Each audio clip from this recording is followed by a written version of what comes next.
gosh. Welcome to our bus. Look at that bus. I don't even know if Gigi can reach the ceiling.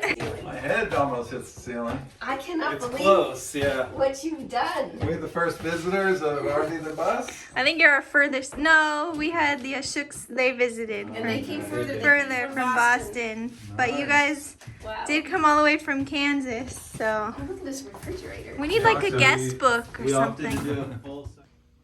Hey everybody, a little bit different view in this video.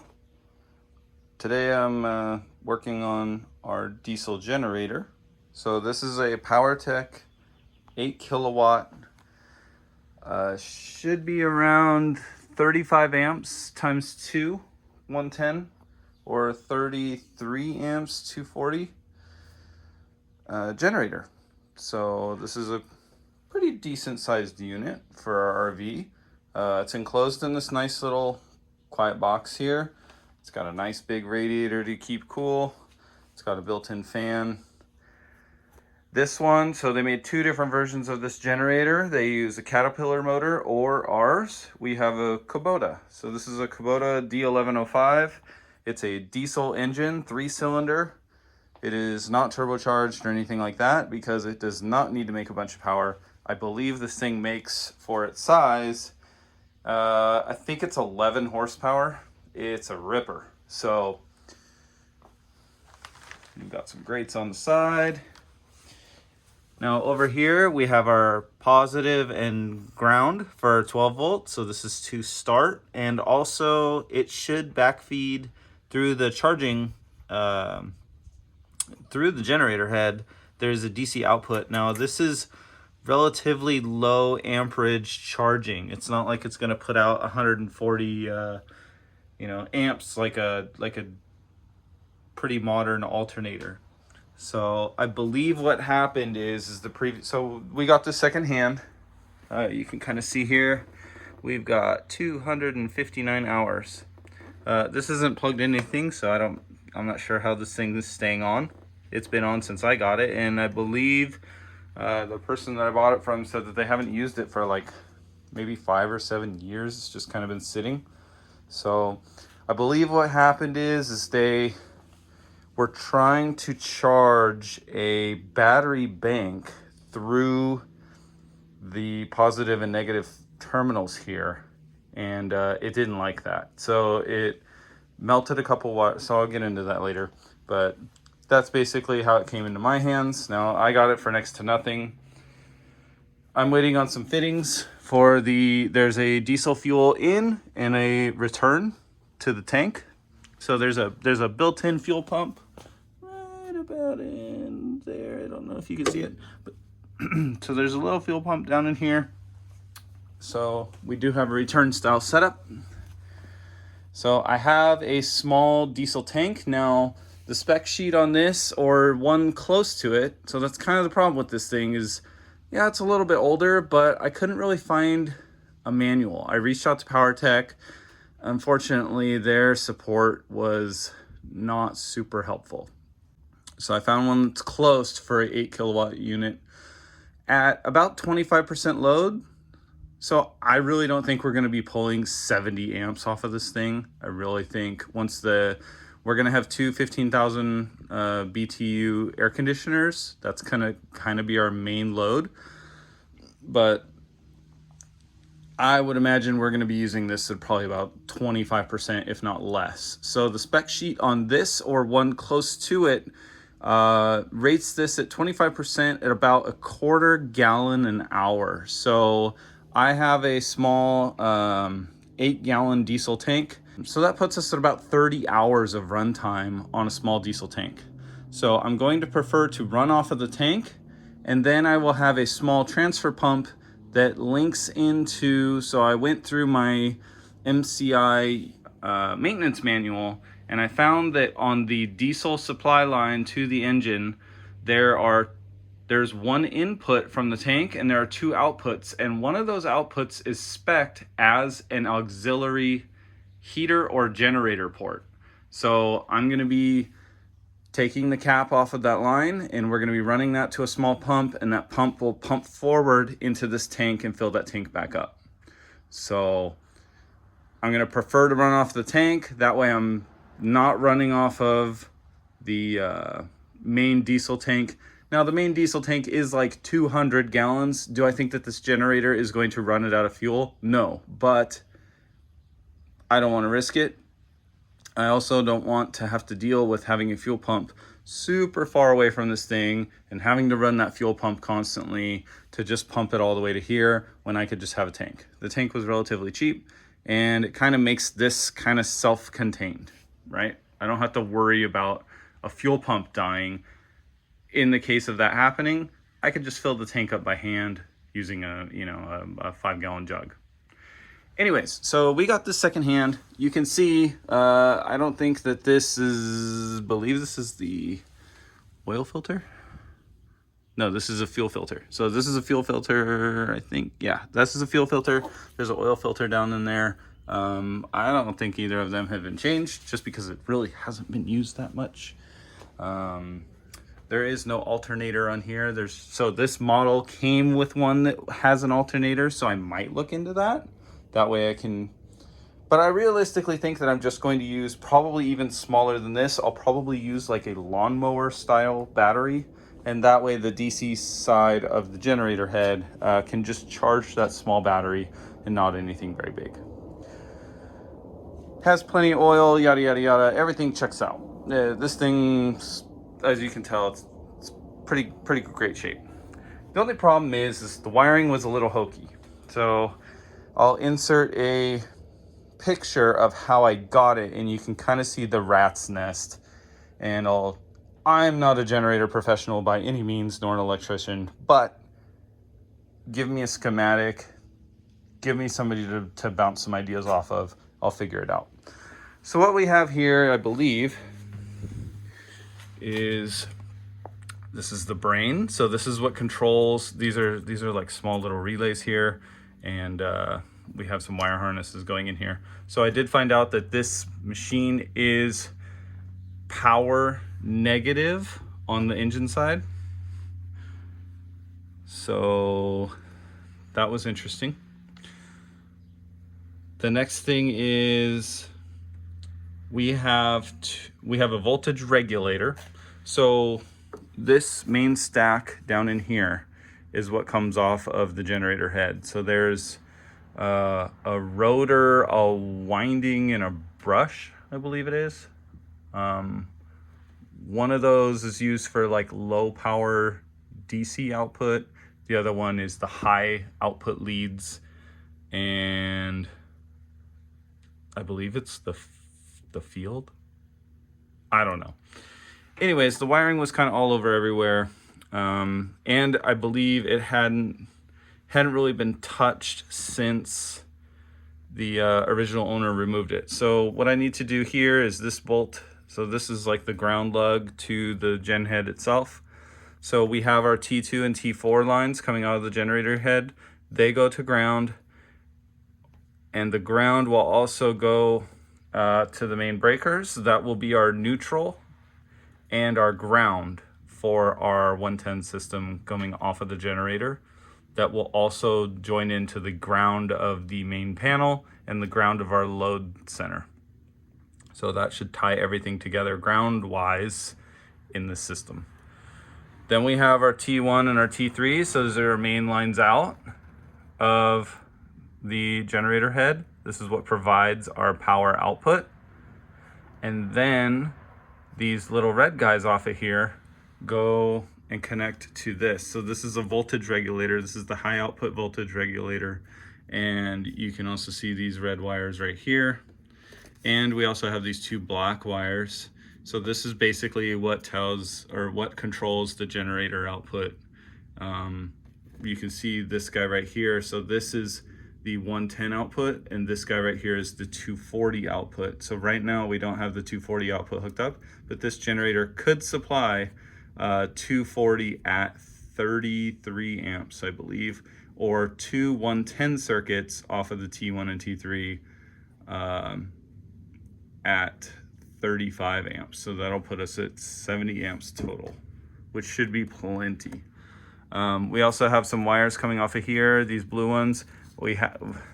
If you look in the original picture, you can see that there was a fuse, but it was just kind of like spade connectored onto the fuse itself.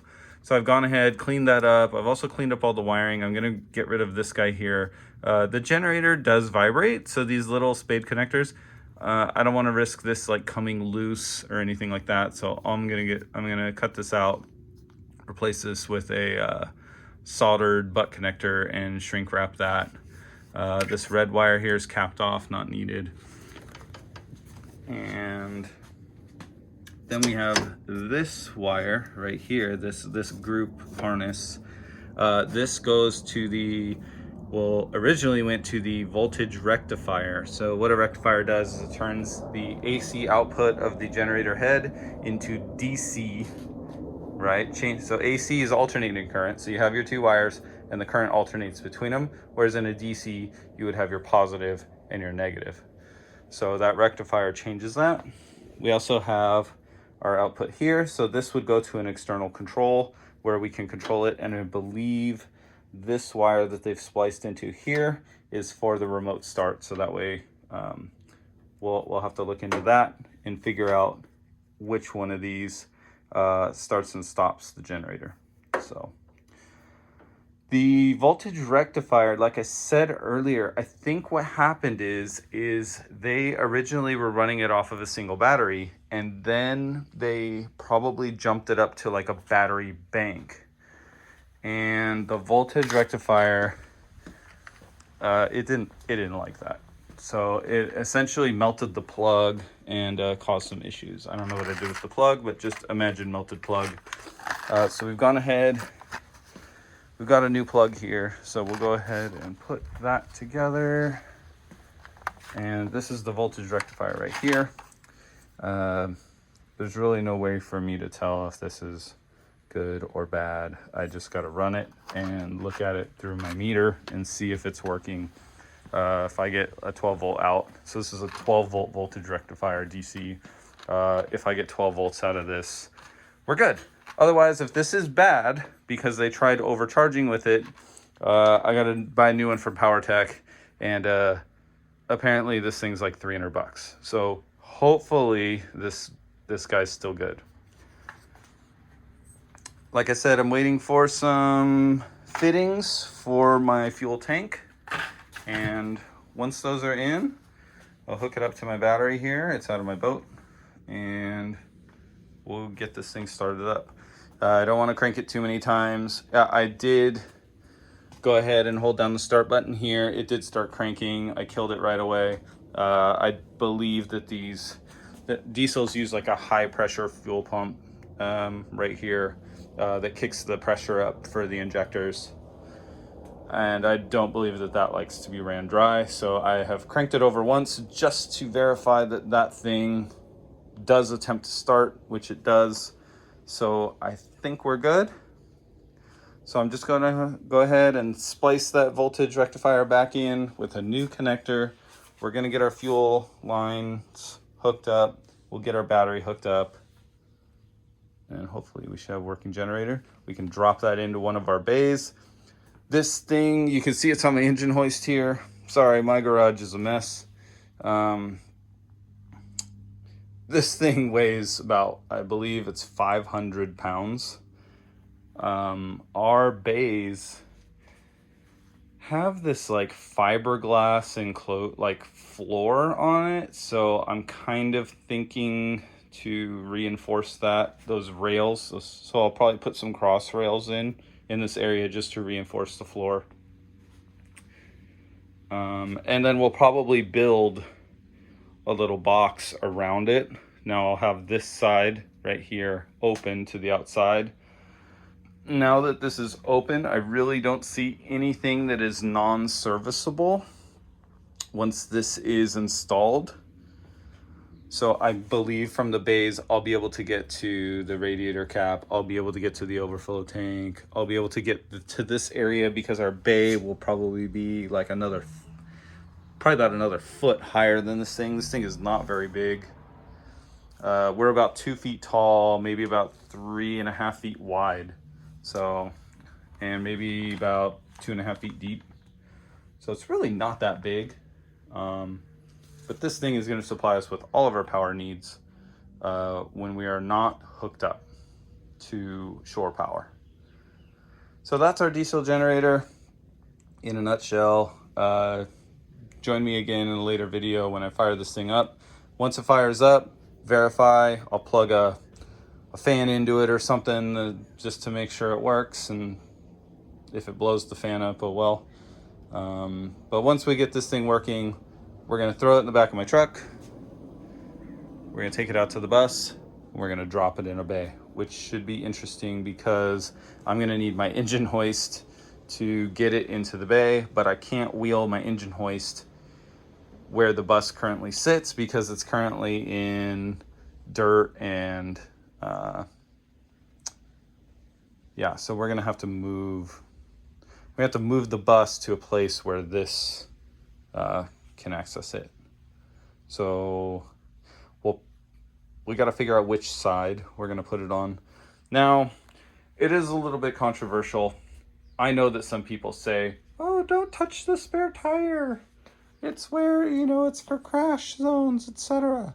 I've seen a couple professional modified coaches where the spare tire has been removed from underneath the front of the bus and put into one of the bays. So I don't know how much really truth there is in any of that. If for some reason I can fit this into the front of the bus, that would be preferred. I would prefer to have it as far away from the sleeping area as possible. And also, just for the sake of other campers, if I put this in a bay, I'm going to put it on the driver's side bay with the exhaust facing out. That exhaust is going to be pointed right next to the camper next to us. Now, I don't expect this thing to make a ton of noise, but it would be better if it were in the front of the bus, away from them. So I'm going to kind of see where this thing will fit. I've got the measurements. I just need to take the spare tire out and look. So this thing is about 500 pounds. That spare tire, I have to believe, is like 200 pounds. I know. So I have similar wheels for my truck. Those things are about 150 pounds a piece. They are heavy, and I don't have nearly the tire on those as I do on the bus. I gotta believe that the bus tire is about 200 pounds. They are freaking heavy. So that, along the fact with normally there are 56 people in the bus, I'm not too worried about putting 500 pounds in the nose of the bus. I think it'll carry it just fine. But like I said, it just puts it as far forward as possible. And I think it'll be quieter for us. It'll be quieter for our neighbors. And yeah, I think it's just an overall win. But in the case that it does not fit, we're going to have to put it in one of the bays, and we'll have to sacrifice a small portion of one of the bays. Now we'll go in there, we'll sound deaden it. We'll kind of put it in its own little box. We'll have to put some holes in the floor for the small exhaust pipe. There is like a muffler built into it already. I don't know if you can see it. It's like down in there, and it's all heat shrinked and all that. I mean, supposedly this thing is pretty quiet.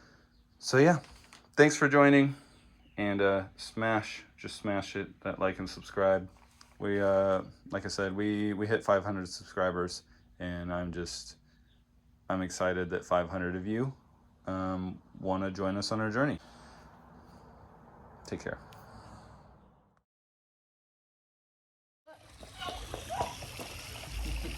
Go look for eggs, dude. Do you see any? Don't step on it. You found one? Keep looking. Oh, I can see a bunch. Keep looking. Oh, you found a golden egg. No. Okay, make a big circle. Do you see any over here? Can I have the golden one? Oh, woo. Yeah. Hey,